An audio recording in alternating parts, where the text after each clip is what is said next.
Dans cette vidéo, nous allons voir tout d'abord comment décrire un domaine du plan et ensuite nous verrons comment encadrer son aire entre deux entiers consécutifs.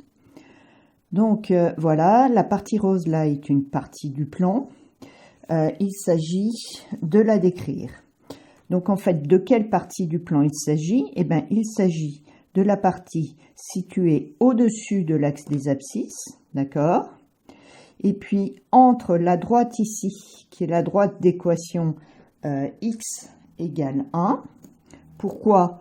Parce que tous les points qui sont ici ont une abscisse égale à 1, d'accord? Et la droite d'équation x égale 4, puisque tous les points qui sont situés sur cette droite ont une abscisse égale à 4.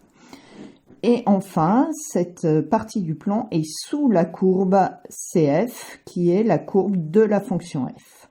Donc, on décrit le domaine est situé entre, et on va préciser les 4 courbes qui limitent ce domaine.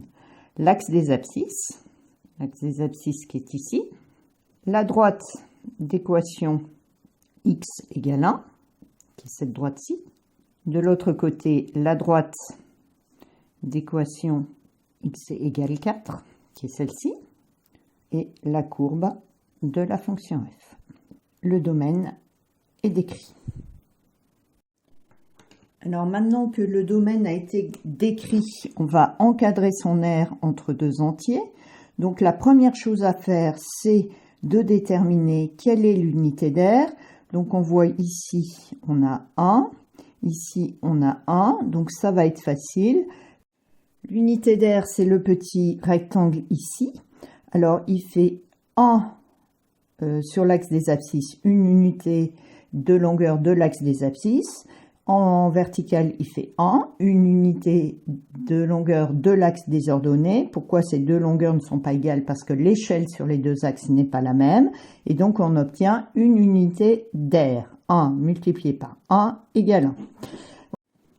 Ensuite, on va chercher sous la courbe CF, ici dans le domaine coloré en rose, combien il y a de carreaux d'unité d'aire.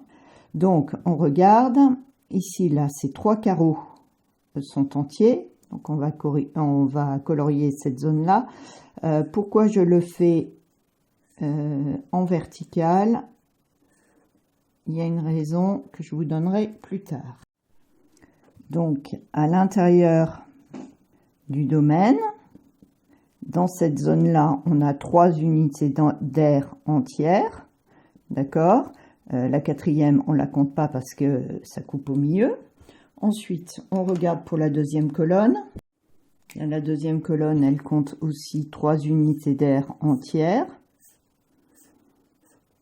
Ici, plus 3 UA, unités d'air. Voilà, et puis la dernière, il y a également 3 unités d'air entières. Alors là, on voit qu'il manque un tout petit bout et que là, il y a un gros bout en plus. On aurait bien envie de la compter quand même. On aurait raison. Mais dans ce cas-là, on va rester entièrement sous la courbe CF à l'intérieur du domaine. Donc là aussi, on a 3 UA. Donc au total, il y a 9 unités d'air entières sous le domaine. D'accord? Donc l'aire ici colorée en rose, elle est forcément supérieure à 9 unités d'air. Voilà, maintenant on va regarder un petit peu les unités d'air qui sont commencées ici, les petits carreaux qui sont commencés mais pas tout à fait finis. Et en comptant ces carreaux plus ceux qui sont commencés mais pas tout à fait finis, ça va nous donner une mesure d'air un peu plus grande que celle du domaine rose. Donc un peu plus grand que l'aire du domaine rose, et bien ici on voit 3 carreaux entiers plus un carreau commencé, ça fait donc une aire totale de 4 unités d'air.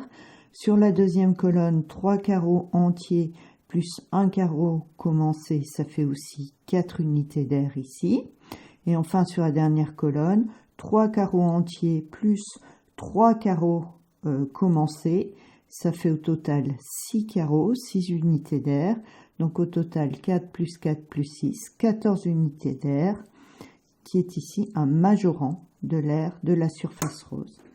Donc on peut dire en conclusion que l'aire du domaine coloré est comprise entre 9 unités d'air, qui sont les carreaux entièrement situés sous la courbe, et 14 unités d'air, qui sont tous les carreaux commencés ou entiers considérés ici.